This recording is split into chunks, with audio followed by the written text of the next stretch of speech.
Yine hürmetli dostlar, balıkları görsətib bərəyini kichkina tutdunuz depti yine. Karp kettesinden özlerimize sudak deyiledi. Burada sel başkaçarak balık yine. Yani karp bilen aç sudak 3 kil balık tuttuk azıcık. Bu başka tutkallara karaganda bize köpürek tuttuk. Göz değmesin. Bunda seyahatçiler yine. Kemper mamalar. Yani. Zor. İşte bir niyet bir yatırıp alış gerek. Şimdi bunu dik aldık mı 3 mut alış gerek tamam mı?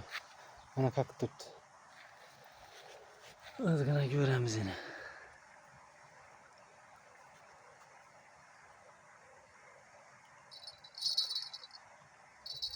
Şahsat bir güzel bilesem ama. Güzelim.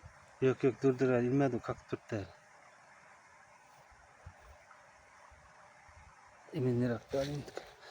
Biraz tak, biraz yırgatıp oturttu demesinler. Şu karmaka gel tut.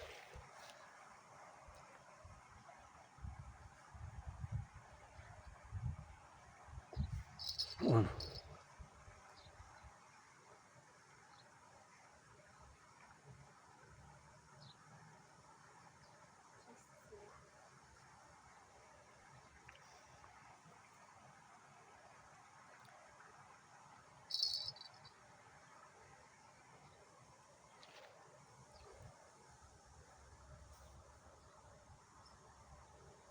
Kichkina pultda boshqariladigan kemada yem beradi ekanlar balıklara.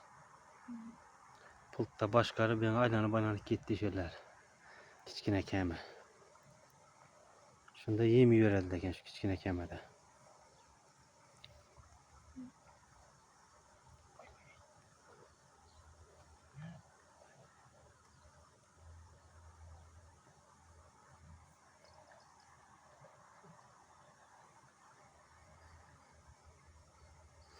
Balık çağını gitti o şeyden.